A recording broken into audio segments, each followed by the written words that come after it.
Cleopatra, say the name and an image appears. A beautiful woman, dark eyes, gold jewelry, silk, a queen reclining on a couch, the most famous seductress in history, a woman who conquered two of the most powerful men in the world with nothing but her beauty and her bed. You've seen her on a screen 100 times. Elizabeth Taylor, every version the same, stunning, exotic, Egyptian, dangerous. You know this story, or you think you do. Let me tell you 3 things about the real Cleopatra that will break that image completely. She wasn't Egyptian, she was Greek, Macedonian Greek, descended from one of Alexander the Great's generals. Her family had ruled Egypt for 300 years without bothering to learn the language of the people they governed. She was the first one who did. She wasn't famous for her beauty. Plutarch, the ancient historian who wrote the most detailed account of her life, said her beauty was not altogether incomparable. What he couldn't stop talking about was her voice, her intelligence, the fact that according to ancient sources, she spoke as many as 9 languages and could argue philosophy with the finest scholars in Alexandria. And the story of the seductress who manipulated powerful men with her body, that was written by the man who destroyed her after she was already dead, to make sure nobody questioned why Rome had to annihilate the last queen of the richest kingdom on earth. Every single thing you think you know about this woman was filtered through the version her enemies needed you to believe. And the real Cleopatra, the one hiding behind 2,000 years of somebody else's story, is far more extraordinary than any film has dared to show you. But before we continue, the Midnight Archives exist for one reason, and that's to find the stories they buried, the ones too dark to be told during the day. They buried this one for a reason, and now we're going to dig it up. If that's what you're here for, hit subscribe and like this video, and I'll keep the candle lit. Now, to understand Cleopatra, we have to start with her family, and her family's a nightmare. Welcome to the Midnight Archives.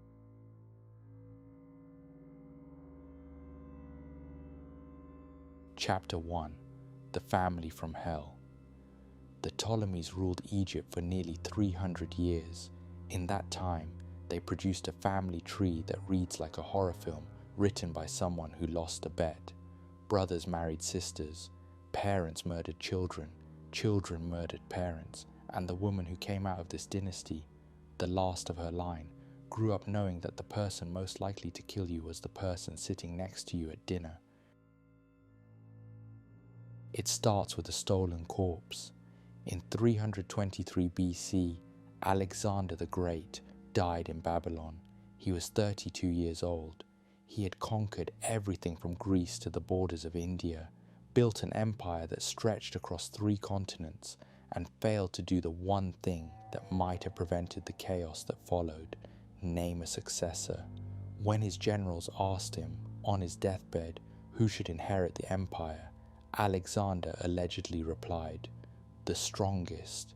It was an invitation to war, and his generals accepted it.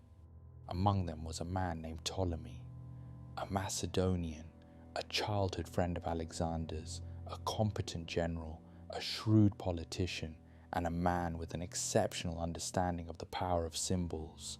When the other generals began fighting over territories and titles, Ptolemy did something that none of them had thought of.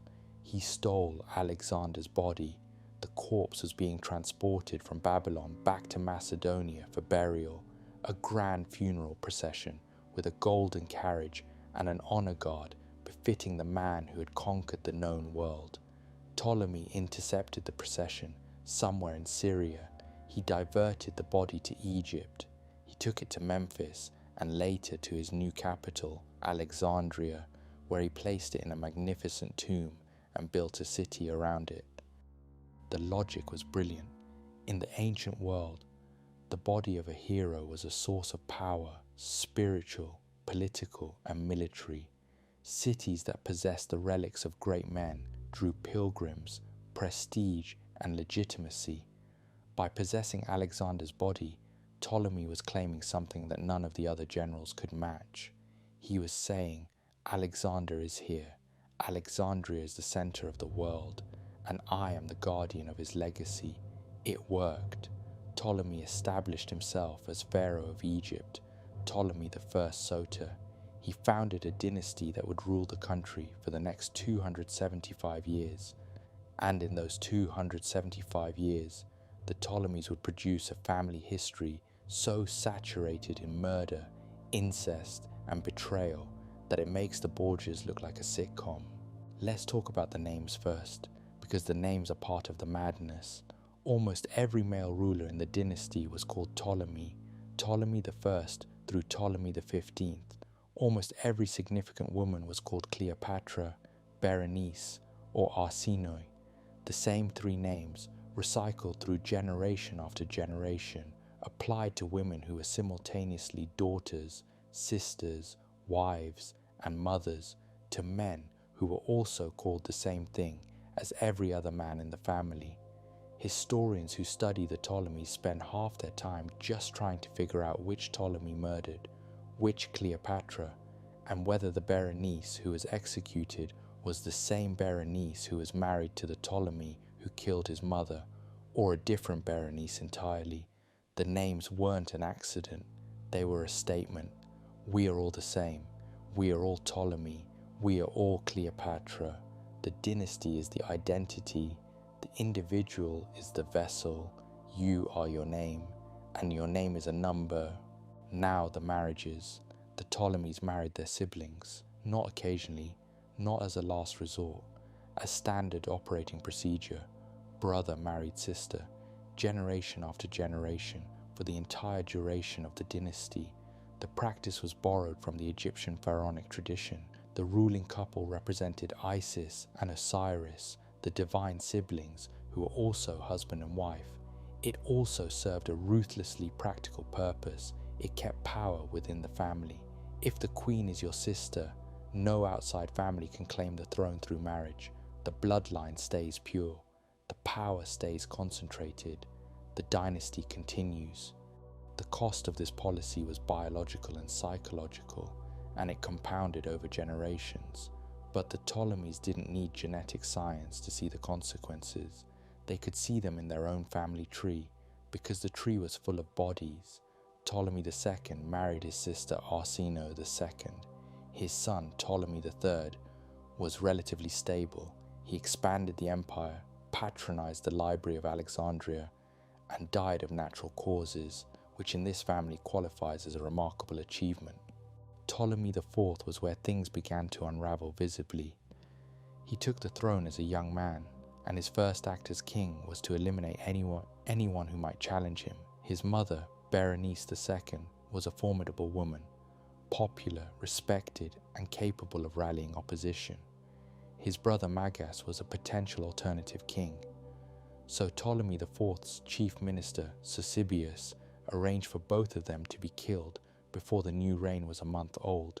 Mother and brother removed from the board before the game had started. With the threats neutralized, Ptolemy IV spent his reign in a haze of religious ecstasy and court intrigue while his advisors ran the country. He died young, and the transition of power to his infant son was managed by regents who were subsequently murdered by other regents. Ptolemy VIII, nicknamed Physcon, meaning fatty or potbelly by the people of Alexandria, was possibly the worst of them all. He married his sister, Cleopatra II. Now, Cleopatra II had previously been married to another brother, Ptolemy VI, and from that marriage he had a daughter, also called Cleopatra. Cleopatra III married her too, his sister and his sister's daughter, his wife and his niece.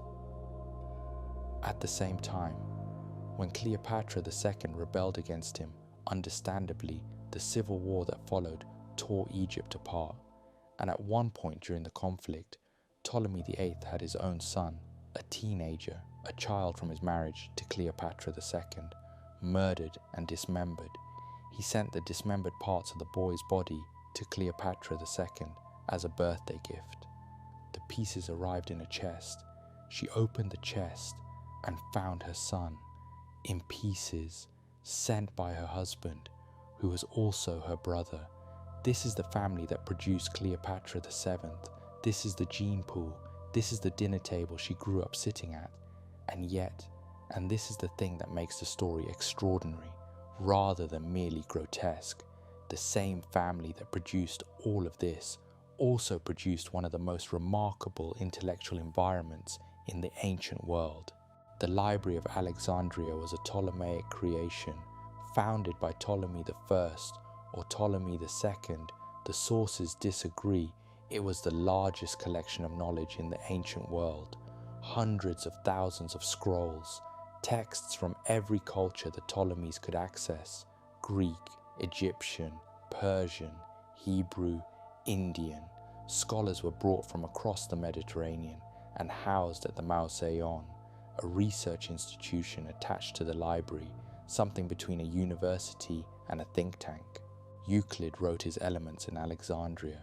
Eratosthenes calculated the circumference of the earth there and got it roughly right. Archimedes studied there. The great medical researchers Herophilos and Erasistratus performed the first systematic human dissections there.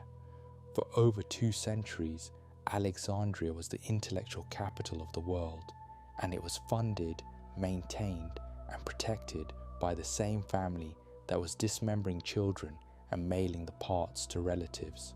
Cleopatra grew up inside both of these realities simultaneously: the palace where her relatives had been killing each other for generations, and the library where the finest minds in the world were trying to understand the universe. The violence and the knowledge existed in the same rooms, the same halls, the same bloodline. According to Plutarch, she spoke 9 languages, or, more precisely, she could address the representatives of at least 9 different peoples without a translator. Greek was her mother tongue. Egyptian, she was the first Ptolemy in 275 years to bother. Latin, Hebrew, Aramaic, Ethiopian, Median, Parthian, Syrian. Plutarch, writing over a century after her death, noted that she rarely needed a translator and could switch between languages in the middle of a conversation, addressing each diplomat in their own tongue.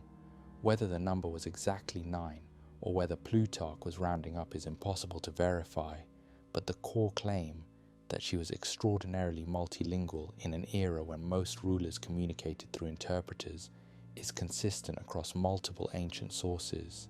In a world where rulers communicated through intermediaries, where every translation was an opportunity for distortion or manipulation, being able to speak directly to an ambassador in his language, with his idioms, with an understanding of the cultural weight of every word, was an extraordinary political weapon. She could negotiate without a filter. She could charm without a translator softening the edges. She could threaten without anyone in the room pretending they'd misunderstood. She studied philosophy, mathematics, astronomy. She was reportedly the author of several written works, including a treatise on weights and measures and a text on cosmetics and medicine. These works haven't survived. They were referenced by later writers for centuries, but the originals are lost. She wasn't a queen who patronized scholars from a distance. She was a scholar herself, educated at the Museion, capable of engaging with the most complex ideas of her era on their own terms. And she understood something about power that her predecessors hadn't grasped in 3 centuries of rule. She understood that to govern Egypt, you had to be Egyptian. The Ptolemies had ruled Egypt as a Greek colony. They spoke Greek, they worshipped Greek gods, they built Greek temples in a Greek style, in a Greek city that happened to be located on the coast of Africa. The native Egyptian population, the millions of people who actually lived in the country, who farmed the Nile Valley, who worshipped Isis and Osiris and Horus, who maintained a civilizational tradition that was already 3,000 years old when Alexander arrived, were subjects, not citizens. The Ptolemies governed them. They did not speak to them. Cleopatra changed that. She learned Egyptian. She presented herself at Egyptian temples dressed in Egyptian religious garments, performing Egyptian rituals. She adopted the identity of Isis, the mother goddess, the queen of heaven, the most important deity in the Egyptian pantheon. She positioned herself not as a Greek queen ruling over Egyptians, but as an Egyptian queen descended from the gods. The identity was political, it was calculated, it was probably the single smartest thing any Ptolemy ever did, because it gave Cleopatra something none of her ancestors had, the loyalty of the Egyptian people, not just their obedience, their belief. She was raised in a palace where the walls were stained with the blood of her own relatives. She was educated in a library that contained the sum of human knowledge. She spoke the language of every power that mattered, and she understood, before she was 20, that survival in her family required being smarter, faster, and more ruthless than everyone around you. She was 18 when her father died. His will left the throne to Cleopatra and her 10-year-old brother, Ptolemy XIII. They were to rule jointly and marry each other, because that's what Ptolemies did. She was 18, he was 10, and within 2 years, the advisors controlling the 10-year-old would drive her out of Alexandria and off the throne. The chief minister, a eunuch named Pothinus, and the military commander, Achilles, had no interest in sharing power with an 18-year-old who was already proving to be far more capable and far more dangerous than any co-ruler they wanted. Cleopatra was exiled, driven into the desert. She retreated to the Egyptian-Syrian border and began raising an army from the Bedouin tribes who lived there. She was 20 years old, she had no allies, and the most powerful advisors in Egypt wanted her dead. And then, entirely by accident, the most powerful man in the world showed up. Chapter 2. The Carpet. This is the most famous scene in Cleopatra's life. You've heard some version of it, but what actually happened and what it tells you about who she really was is very different from the Hollywood version.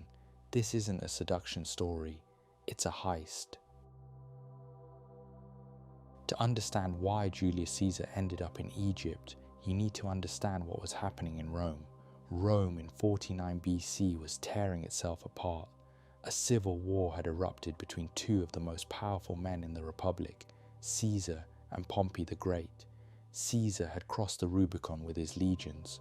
Pompey had fled east with the remnants of the Senate. The war raged across Greece and the Mediterranean for 2 years, and in 48 BC, Caesar decisively defeated Pompey at the Battle of Pharsalus in central Greece. Pompey ran.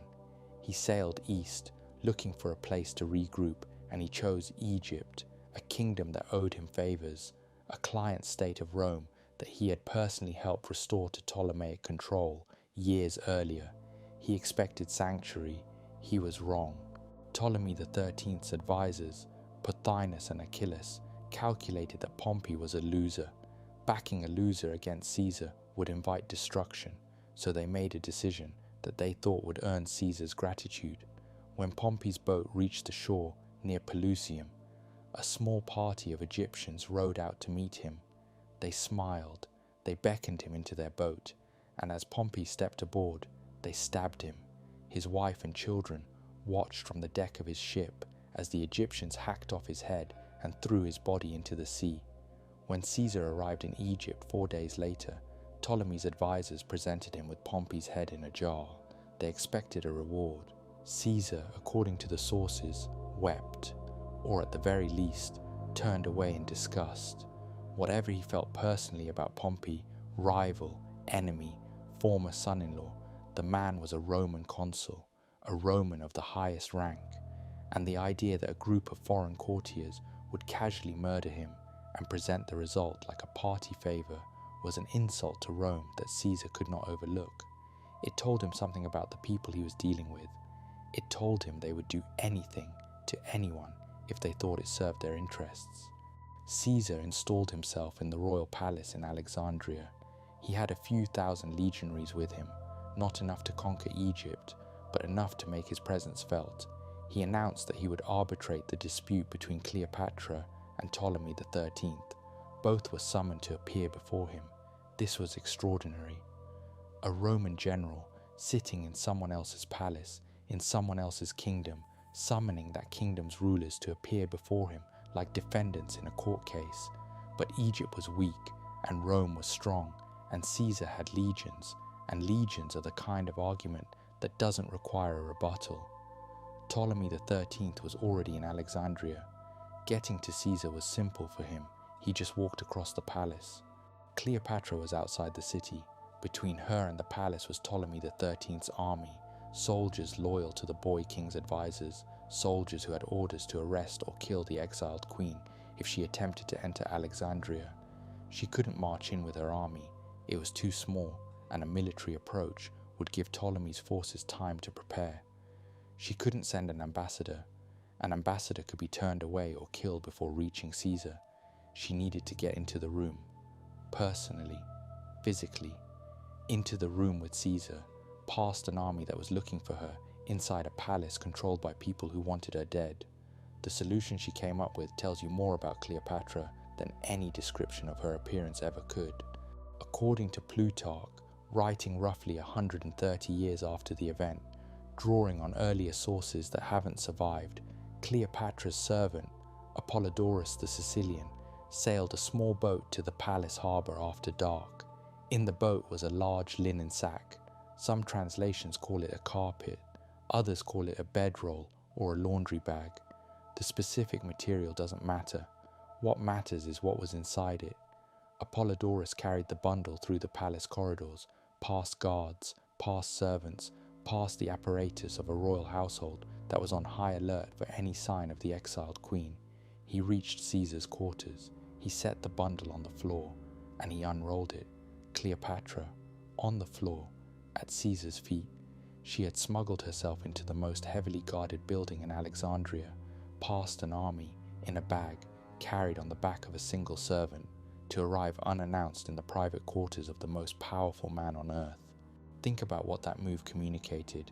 Before she said a word, before any negotiation, before any alliance, before any of the political and personal entanglement that would follow, she had already demonstrated everything Caesar needed to know about her. She was bold to the point of recklessness. She was resourceful. She was willing to stake her life on a single audacious gamble. She had arrived alone. No army, no advisors, no entourage, just herself, in a room with a man who could restore her throne or have her executed, and nothing between them except her ability to make a case. And she made the case. What happened in that room was not a seduction in the way the movies have shown it. It was not a woman batting her eyelashes at a powerful man and watching him melt. Caesar was 52 years old. He had fought in Gaul, in Spain, in Greece, in Africa. He had crossed the Rubicon. He had won the Civil War. He was arguably the most experienced political and military operator alive. He was not the kind of man who changed the course of history because a pretty girl fell out of a carpet. Cleopatra spoke to him in Latin, not through a translator, in his language, fluently. She spoke to him about Egypt, its grain, its gold, its strategic position, its navy, its value to whoever controlled it. She spoke to him about Ptolemy XIII's advisors, the men who had murdered Pompey, the men who would murder anyone they found inconvenient, the men who were currently running a kingdom in the name of a child they controlled completely.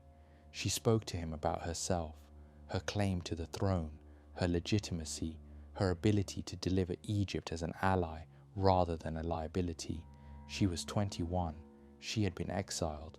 She had nothing except her mind and her nerve and the fact that she was standing in the room, and she talked her way into an alliance with the most powerful man in the world. Caesar backed her claim.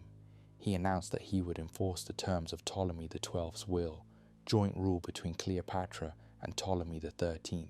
Ptolemy's advisors were outraged. Pothinus and Achilles mobilized the Egyptian army, and for the next several months, Caesar and Cleopatra were besieged inside the royal palace in Alexandria. The siege was desperate. Caesar had a small force, a few thousand legionaries, supplemented by whatever local support Cleopatra could provide. The Egyptian army was larger and fighting on home ground. The battles raged through the streets of Alexandria, one of the greatest cities in the ancient world, becoming a war zone. The harbour was attacked, ships were burned, and during the fighting, fire spread from the docks into the city. Some sources claim it reached the warehouses near the Library of Alexandria and destroyed thousands of scrolls. Whether the library itself was damaged is one of the most hotly debated questions in ancient history. What is not debated is that the fighting was severe, that Caesar was nearly killed on at least one occasion, and that the outcome was genuinely in doubt for months. Reinforcements arrived from Roman allies in the region. The tide turned. In the decisive battle, Ptolemy XIII's army was routed. The boy king, now about 14, tried to flee across the Nile. His boat capsized. According to some accounts, the weight of his armor, the ceremonial armor of a pharaoh, dragged him under. His body was recovered from the river days later. He drowned. He was found days later, still in the armor. Cleopatra was queen. She installed her youngest brother, yet another Ptolemy, the 14th, as nominal co-ruler. She was 22. She had her throne. She had the backing of the most powerful military force on earth, and she was pregnant with Caesar's child. Caesarion was born in 47 BC. Little Caesar. Cleopatra declared him the son of Julius Caesar, a claim that was widely accepted in the ancient world, though Caesar himself never formally acknowledged the boy under Roman law. In a world where bloodline was destiny, where legitimacy flowed through blood the way the Nile flowed through Egypt, this child was a political earthquake regardless. If Caesarion was Caesar's son, and most people, including most Romans, believed he was, then the heir to both the Roman dictator and the Egyptian throne was lying in a crib in Alexandria. The implications were almost too large to calculate. Cleopatra took Caesarion to Rome. She lived in Caesar's villa across the Tiber. She was a foreign queen, living openly in the capital of the Republic with the dictator's son in her arms. Roman society didn't know what to make of her. Some senators visited her. Some scholars consulted her. Her reputation as an intellectual was known even in Rome. Others despised her presence. She was foreign. She was a queen, and Rome had spent 5 centuries defining itself in opposition to kings. She was in Rome when the conspiracy formed, when the senators sharpened their knives, when the whispers about dictatorship became conversations about assassination. She was in Rome on the 15th of March, 44 BC, 23 stab wounds on the floor of the Senate. Caesar was dead. Chapter 3. The Ides and the Gamble. Caesar was dead, and Cleopatra, a foreign queen with no legal standing, no Roman allies, and a son who was now the most dangerous child in the Mediterranean, had about 48 hours to decide what to do. The next 4 years of her life would be a high-wire act with no net. One wrong step and Egypt would fall.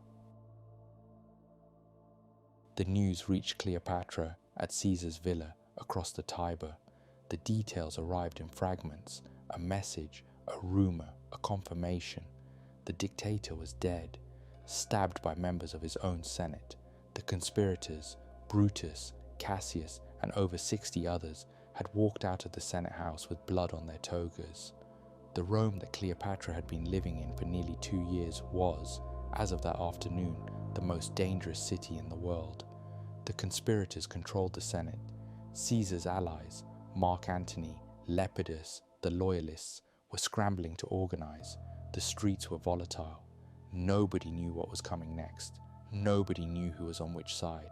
Nobody knew whether the killing was over or whether it had just begun. And Cleopatra was exposed. She had no legal standing in Rome. She was not a citizen. She had no troops. She had no political faction. Her protector was dead on the floor of the Senate, and the men who had killed him had done so partly because of people like her. The foreign influences, the Eastern decadence, the whiff of monarchy that Caesar had brought into the Republic by keeping a queen in his villa and a foreign son in his household. Caesarion was now the most dangerous child in the ancient world. He was the biological son of Julius Caesar. In a political landscape where Caesar's legacy was the most valuable currency available, Caesarion was either the ultimate asset or the ultimate target. Caesar's adopted son, a young man named Octavian, who would later become Augustus, was already positioning himself as Caesar's political heir. A biological son, acknowledged and living, was a complication that Octavian could not afford. Cleopatra left Rome within weeks. She didn't wait for the dust to settle. She didn't negotiate. She gathered her household, her son, and whatever resources she could move quickly, and she sailed for Egypt. The speed of the departure tells you something about her judgment.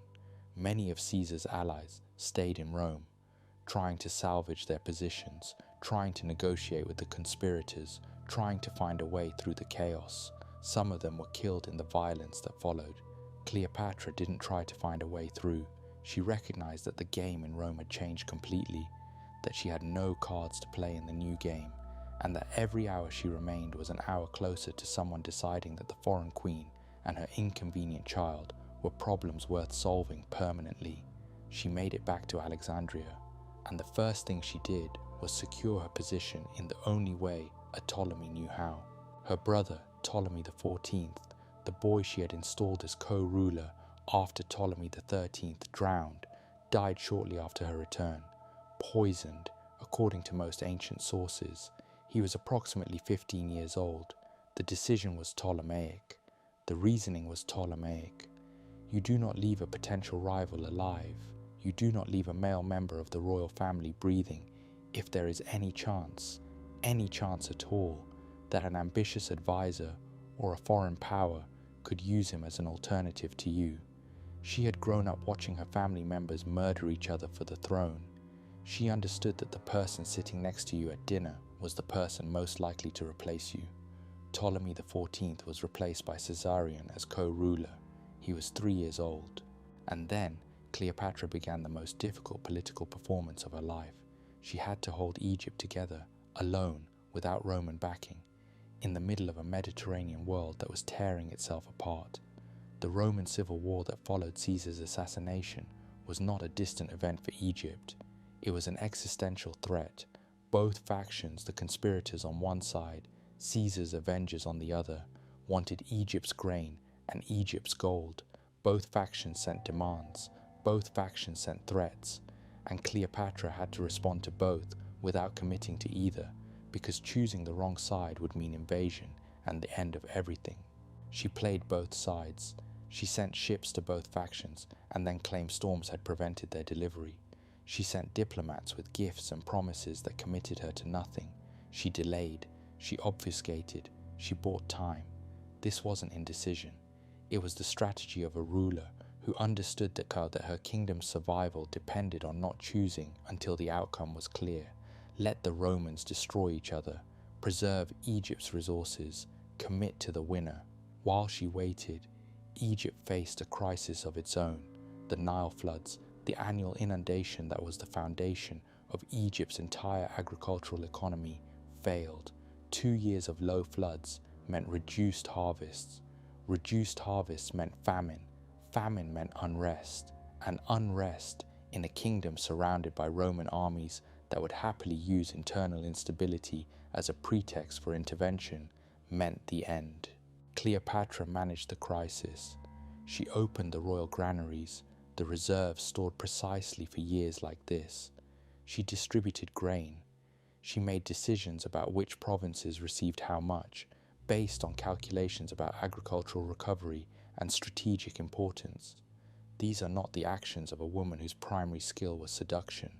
These are the actions of an administrator managing a logistical emergency under conditions that would have broken a less competent ruler. She also deepened her Egyptian identity during this period. She appeared at temples. She performed rituals. She spoke to the priests in their own language. Still, after 275 years of Ptolemaic rule, a novelty. She presented herself and Caesarion as Isis and Horus, the divine mother and her divine son, the central myth of the Egyptian religion, enacted in the real world by a real queen and her real child. This wasn't vanity. It wasn't costume play. It was the most sophisticated political branding in the ancient world. She was binding herself to a tradition that was 3,000 years old, a tradition that predated the Ptolemies, that predated the Greeks, that was rooted in the soil and the river and the beliefs of the people she ruled. She was making herself irreplaceable, not just politically, but spiritually. You can remove a queen. You cannot remove a goddess. 2 years passed. The Roman civil war resolved itself. Brutus and Cassius were defeated at the Battle of Philippi in 42 BC. Both committed suicide. The Roman world was now split between two men, Octavian, who took the western half, and Mark Antony, who took the eastern half. Antony was based in the east. He was consolidating his power. He was planning campaigns against the Parthian Empire. And he needed money. Enormous amounts of money. The kind of money that could fund legions, supply ships, and sustain a military machine that was supposed to conquer the last great empire Rome hadn't defeated. Egypt had that money. Egypt was the richest kingdom in the Mediterranean. Its grain fed millions. Its gold reserves dwarfed anything available in the Roman provinces, and its queen was sitting in Alexandria, unallied, uncommitted, and in possession of everything Antony needed. Antony summoned Cleopatra to meet him at Tarsus, on the southeastern coast of modern Turkey. It was a summons, the kind of command a Roman general issued to a client ruler. Come to me, appear before me, on my terms, in my territory. Cleopatra accepted the summons. She would go to Tarsus, she would meet Antony, but she would not go on his terms. Chapter 4. The Golden Barge. What happened at Tarsus has been told as a love story for 2,000 years. The queen and the general, the seductress and the soldier. But when you look at what actually happened at the scale of it, at the precision of it, it wasn't a love story. It was the most expensive diplomatic operation in the ancient world, and every detail was designed by one person. Antony was waiting for her in Tarsus. He had set up in the city forum, the public square, the way a Roman commander received foreign dignitaries, on a raised platform, in a chair, with his officers around him. The message was architectural. I am above, you are below, you come to me. Cleopatra took her time. She arrived late, days late, possibly. The sources suggest the delay was deliberate. In the ancient world, making a powerful man wait was a power move as old as power itself. Every day Antony sat in the forum, waiting for the Queen of Egypt to show up, was a day the people of Tarsus watched a Roman general being kept waiting by a woman who apparently had somewhere better to be. And then the barge appeared. It came upriver, a vessel with a golden stern, purple sails, Tyrian purple, the most expensive dye in the ancient world, produced from sea snails at a cost that made it more valuable by weight than gold. Silver oars, pulling in rhythm. On the deck, Cleopatra reclined beneath a golden canopy, dressed as Aphrodite, the goddess of love in Greek tradition, who was also identified with the Egyptian Isis. Her attendants were dressed as Nereids, sea nymphs working the rigging. Boys dressed as Cupids stood on either side, fanning her. Incense burned from braziers on the deck, so thick that the scent reached the shore before the boat did. The people of Tarsus smelled her before they saw her. Then they saw her, and they left. They left the forum. They left Antony. They left the Roman general sitting on his platform with his officers and his carefully arranged display of Roman authority, and they went to the riverbank. All of them. The entire city turned out to watch the Golden Barge glide upriver, trailing perfume and music and a spectacle that made Antony's military display look like a school assembly.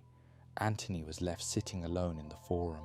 The power dynamic he had arranged, the Roman above, the client queen below, had been inverted in a single afternoon. He hadn't been defeated. He'd been upstaged. He'd been made irrelevant, not through force, not through argument, but through a piece of political theatre so extravagant and so perfectly calculated that no one in Tarsus could look at anything else.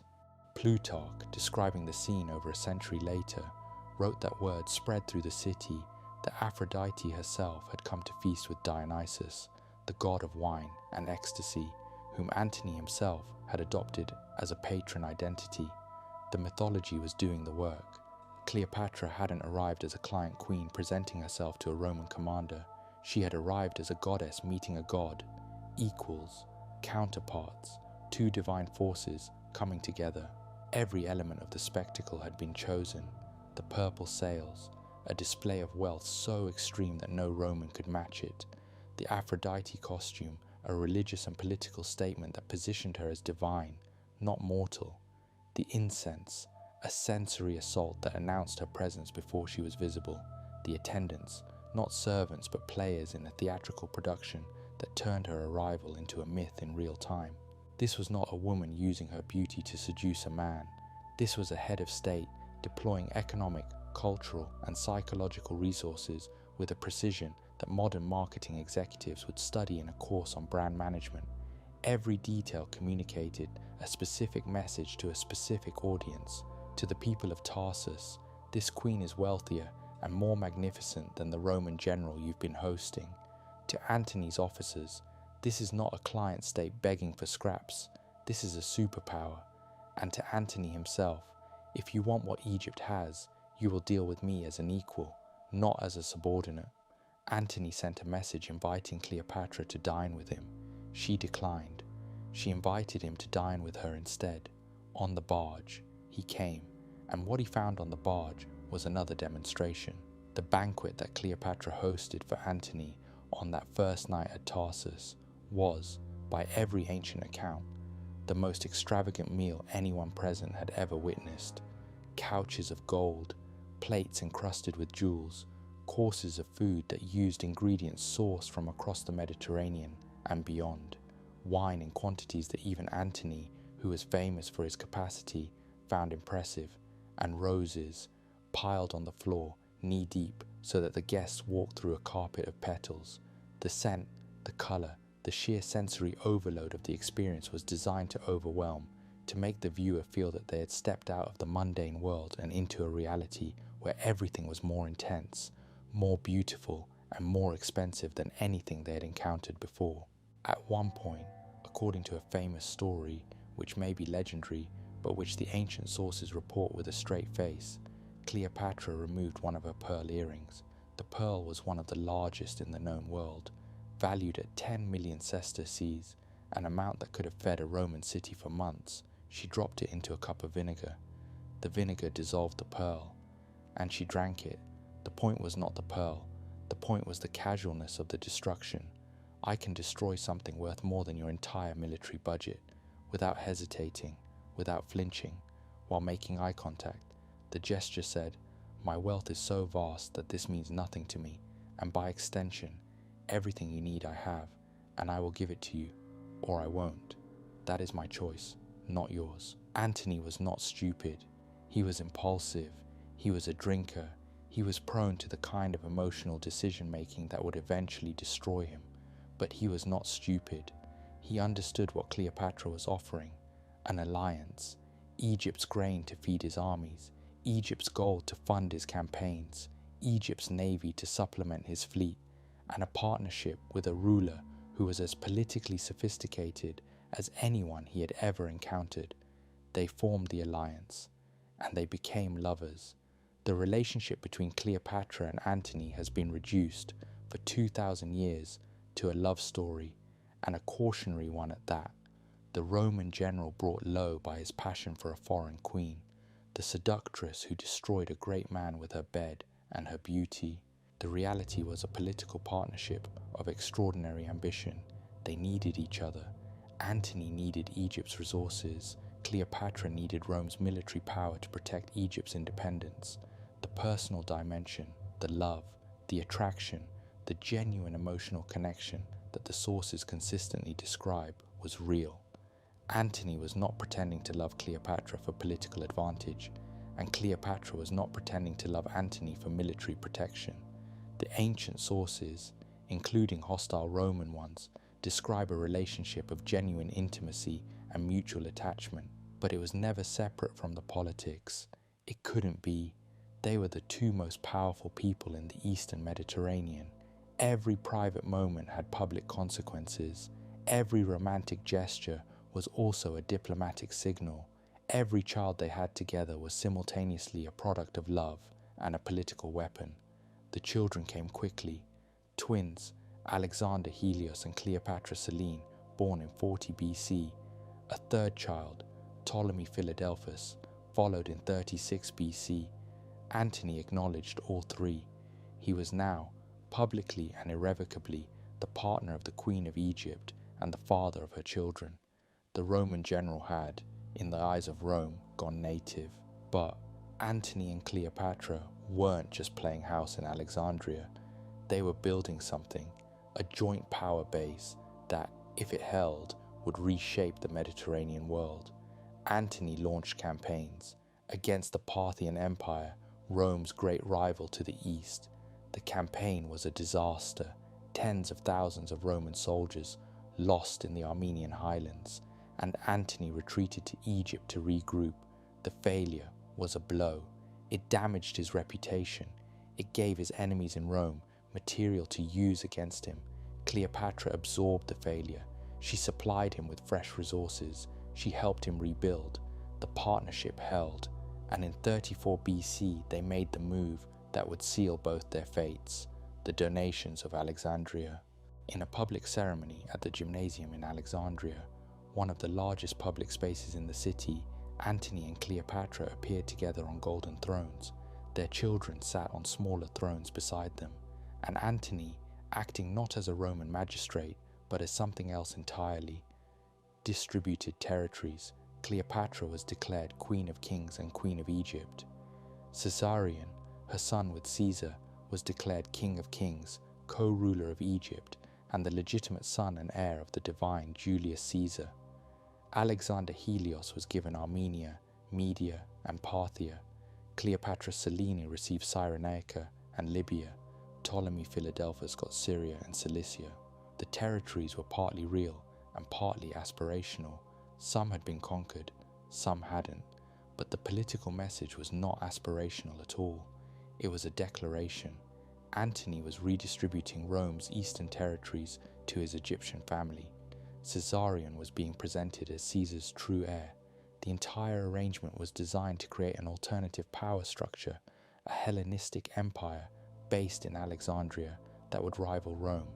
And specifically, devastatingly specifically, it was a direct challenge to Octavian, because Octavian's entire political identity rested on one thing: being Caesar's adopted son and legal heir. If Caesarion, Caesar's biological son, was acknowledged and elevated, Octavian's claim to Caesar's legacy was undermined at its foundation. Octavian received the news in Rome, and he understood exactly what had been done. He couldn't attack Antony directly. Antony was a Roman consul, a triumvir, a war hero with loyal veterans across Italy and supporters in the Senate. Attacking Antony meant a civil war that Octavian might not win, and even if he did win, it would be a war between Romans, which would make him look like a tyrant rather than a liberator. But Cleopatra was not Roman. Cleopatra was foreign, and Octavian realized that if he could frame the coming conflict not as Octavian versus Antony, but as Rome versus the foreign queen who had corrupted a Roman hero, then the war would look different. It would look like defense, not aggression, like patriotism, not ambition. So Octavian didn't declare war on Antony, he declared war on Cleopatra. And then he did something that was in some ways more devastating than any military campaign. He launched the ancient world's most effective propaganda operation, and it would define how the world saw Cleopatra for the next 2,000 years. Chapter 5. The Words That Buried Her. Before the ships met at Actium, before the final siege, before the Asp, there was a campaign not fought with legions, but with words, poets, senators, speechmakers, and the version of Cleopatra they built in Rome would outlast everything: her kingdom, her dynasty, her name, because it's still the version most people believe. The Roman poet Horace called her fatal monstrum, a deadly monster. He was writing about one of the most educated and linguistically gifted rulers in the ancient world, a woman who, according to Plutarch, could address 9 different peoples in their own languages, who had managed a famine, who had held her kingdom together through 2 decades of Roman civil wars, a deadly monster.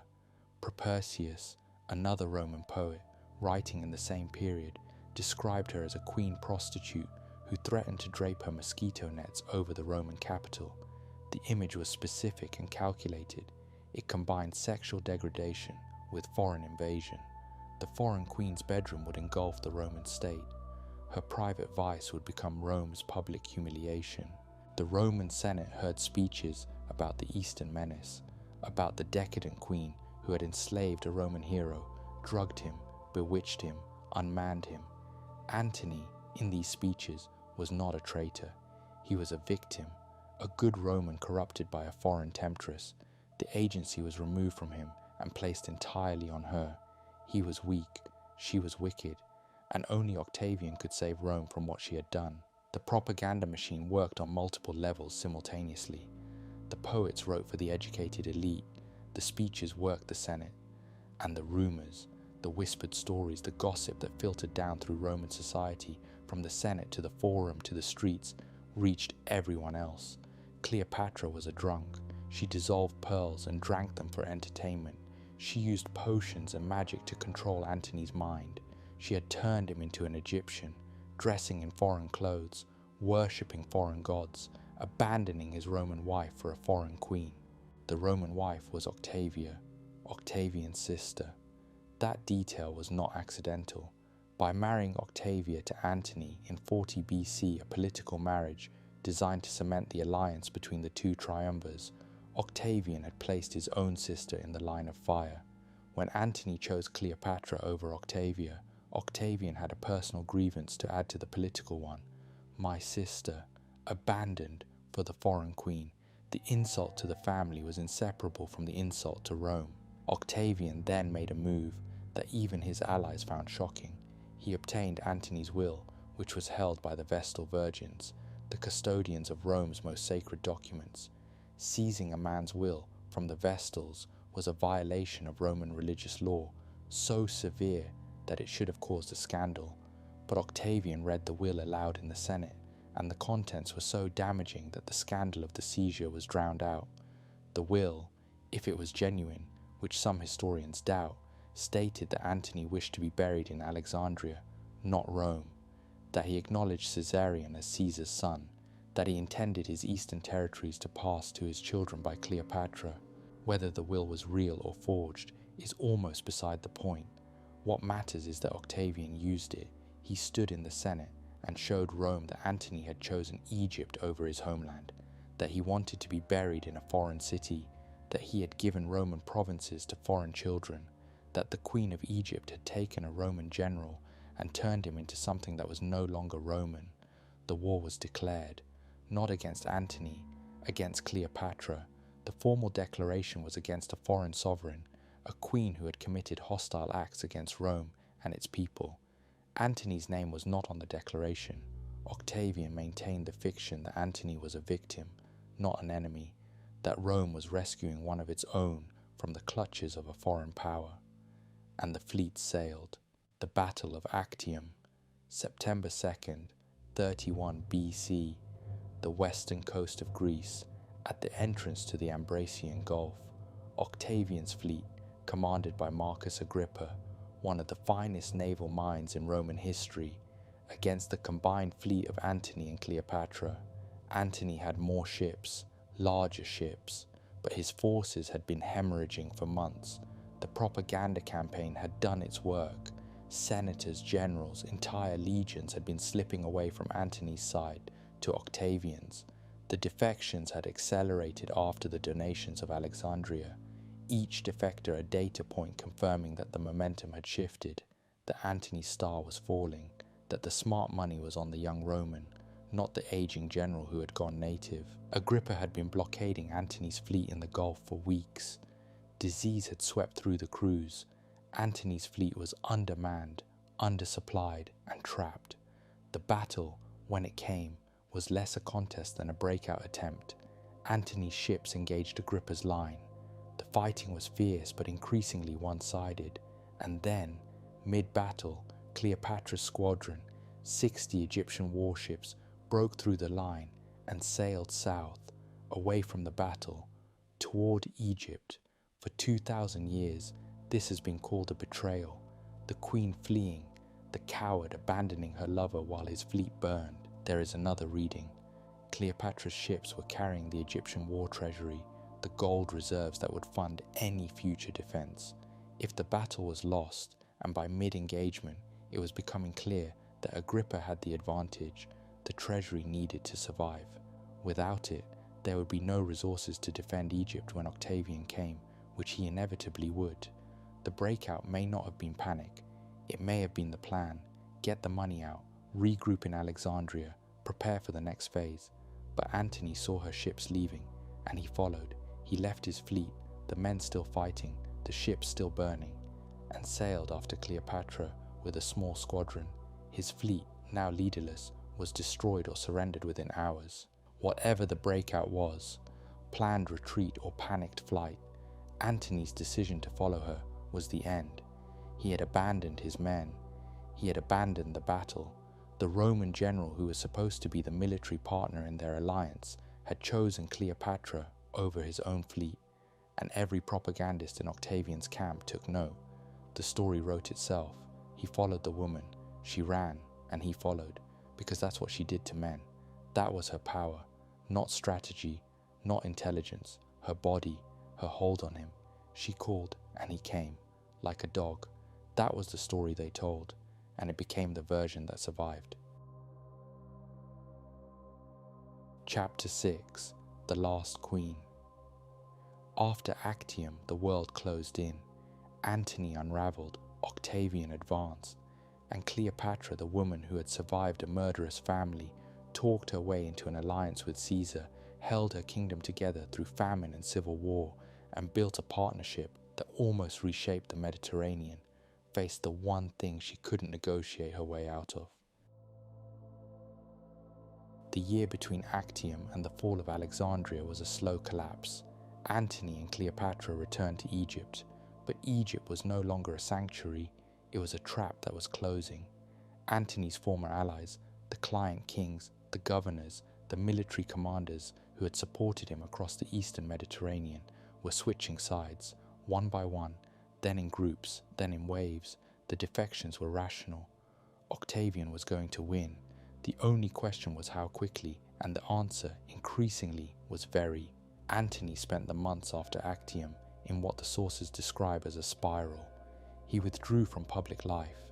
He built a small dwelling on the harbour at Alexandria, a kind of hut or retreat, and called it the Timonium, after Timon of Athens, the legendary misanthrope who had turned his back on humanity. He drank. He stared at the sea. The man who had been one of the most dynamic military and political figures of his generation had been broken, not by defeat alone, but by the knowledge that the defeat had been caused, at least in part, by his own decisions, his own failures, his own inability to be what the situation required. Cleopatra did not spiral. She planned. She explored escape routes.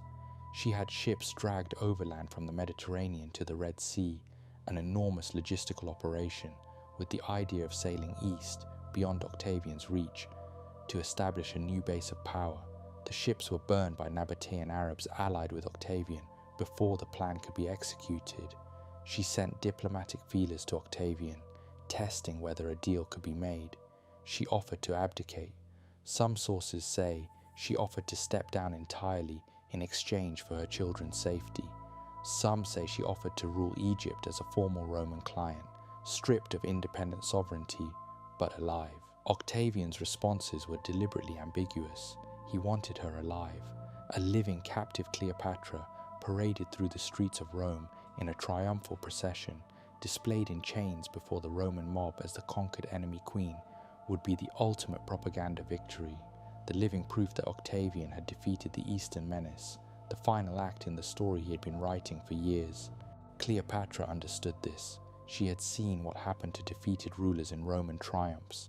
They were led through the streets in chains, jeered by crowds, displayed as trophies. Some were executed afterward, some were imprisoned, none were treated with dignity. The The thought of being paraded through Rome, the city where she had once lived as Caesar's partner, where scholars had consulted her, where she had walked as a queen, in chains, as a prisoner, as a spectacle for the entertainment of the people who had destroyed her, was by every account the thing she feared most, more than death, more than the loss of her kingdom, the humiliation, the reduction, the transformation from a sovereign to a prop in someone else's triumph. In the summer of 30 BC, Octavian's forces entered Egypt. The resistance was minimal.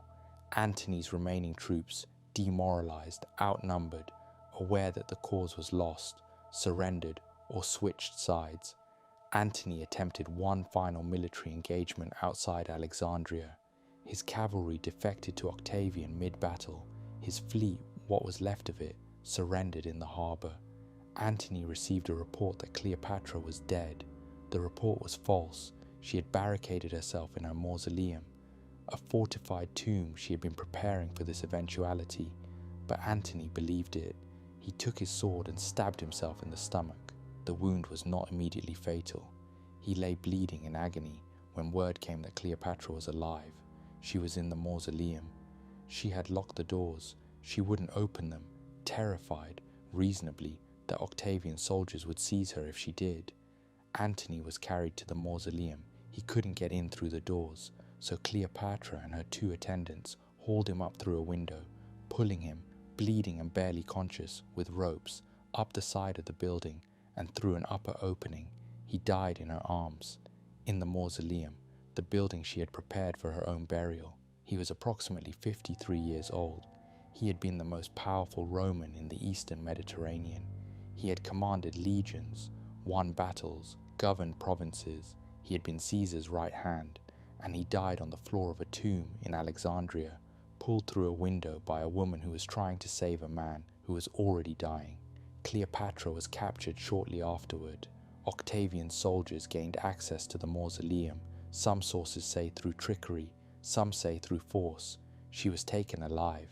She was placed under guard.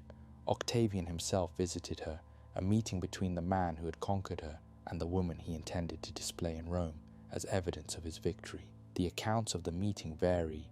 Some say Cleopatra attempted to negotiate for her children, for her dignity, for whatever terms Octavian might offer.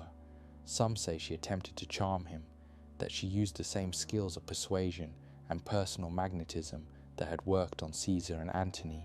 Some say she was too ill, too grief-stricken, too devastated to do anything except endure. Whatever happened in that room, it didn't work. Octavian's plan was clear. Cleopatra would go to Rome. She would walk in his triumph, the story he had spent years building, the foreign queen defeated, the eastern menace destroyed, Rome saved, required a final act, and the final act required her alive, in chains, on display. On the 10th of August, or the 12th, the sources differ. 30 BC, Cleopatra was found dead. The asp is the famous version. A snake, an Egyptian cobra, hidden in a basket of figs, smuggled past the guards, its bite delivering a death that was swift enough to be merciful and Egyptian enough to be symbolic. The cobra was sacred to the Egyptian crown. To die by the bite of the uraeus, the royal serpent, was to die as a pharaoh, not as a prisoner, not as a spectacle, as a queen. Other sources say it was poison, a vial concealed in a hollow hairpin, or a toxin applied to the skin.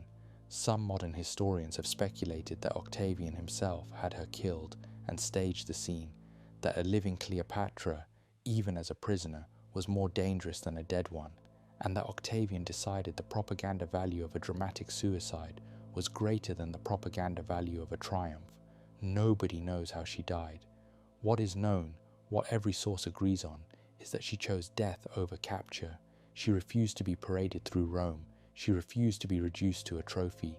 She refused to let the story end on Octavian's terms. She was 39 years old.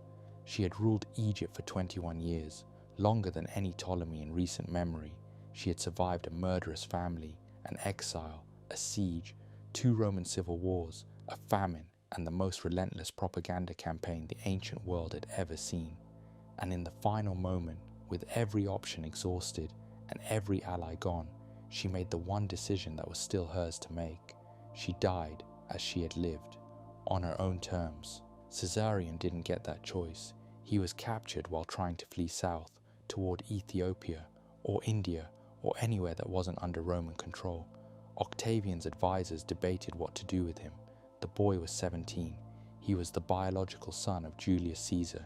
He was by blood Octavian's closest rival for the legacy of the most powerful man Rome had ever produced. Octavian reportedly said, or was later credited with saying, "Two Caesars are one too many." Caesarion was executed. He was 17 years old. The last biological heir of Julius Caesar died on the orders of Caesar's adopted son, in a power calculation so cold that even the Roman historians who supported Octavian recorded it with discomfort. Cleopatra's children, by Antony, survived. Alexander Helios and Ptolemy Philadelphus were taken to Rome and raised in the household of Octavia, Antony's Roman wife, Octavian's sister. What happened to the boys after childhood is unknown. They disappear from the historical record. They may have died young. They may have lived quietly. Nobody thought to write it down. Cleopatra Selene survived. She was married to Juba II, the Roman-educated king of Mauritania in North Africa. She became a queen in her own right and reportedly named her son Ptolemy, keeping the dynasty's name alive one more generation. The line continued, in a smaller, quieter form, far from Alexandria, far from Rome, far from everything her mother had built and everything her mother had lost. Egypt became a Roman province, not a regular province. Octavian made it his personal property, governed directly by his appointees, closed to Roman senators without explicit permission. He understood what Cleopatra had understood, that Egypt was too rich, too strategically important, too dangerous to be entrusted to anyone who might use it as a power base. The grain went to Rome, the gold went to Rome. The country that had been the wealthiest independent kingdom in the Mediterranean for 3 centuries became a farm, and the version of Cleopatra that Octavian had spent years building, the seductress, the sorceress, the deadly monster, the woman who corrupted Roman men with her eastern wiles, became the version that survived. Not because it was true, because the people who wrote the histories were the people who won the war. Horace survived, Propertius survived, Virgil survived, Livy survived. The Roman literary establishment that had built Octavian's propaganda continued to build it for decades after the war was over. And the version they created, the Cleopatra of sex and snakes and tragic excess, was so vivid, so dramatic, so satisfying as a story that it buried the real woman beneath it. The real woman could reportedly address 9 different peoples in their own languages without a translator. She wrote books. She managed an economy that fed millions. She navigated a geopolitical landscape dominated by the most powerful military force in the ancient world, and she kept her kingdom independent for 2 decades, while every other kingdom around her was absorbed. She could argue philosophy in Greek, negotiate trade agreements in Latin, perform religious ceremonies in Egyptian, and address ambassadors from Ethiopia to Parthia in their own tongues. And when it was over, when the fleet was lost and the armies had surrendered and the man she loved was bleeding to death on the floor of her own tomb, she chose the cobra over the chains. She chose to die as a queen rather than be paraded as a prisoner through the streets of a city that had already decided what she was before it ever met her. The poets called her a monster. The painters made her beautiful. Hollywood made her exotic. And none of them, not one, in 2,000 years, showed you the woman who was actually there. She deserved better than the story they gave her. But the story they gave her was easier to tell, and easier has a way of winning. Cleopatra wasn't Egyptian. She was Greek. She wasn't famous for her beauty. She was famous for her mind. And the version of her you grew up with, the seductress, the temptress, the woman who conquered men with her body, was written by the man who destroyed her to justify what he did. According to ancient sources, she could address 9 different peoples in their own language. She held the richest kingdom in the ancient world together for 21 years. And when the end came, She chose the asp over the chains. She refused to let the story end on someone else's terms. 2,000 years later, we're still telling that someone else's version. If this changed the way you see Cleopatra, subscribe to the Midnight Archives, where we illuminate the dark corners of history, the stories that live beneath the ones we tell ourselves. Until next time, keep the candle lit.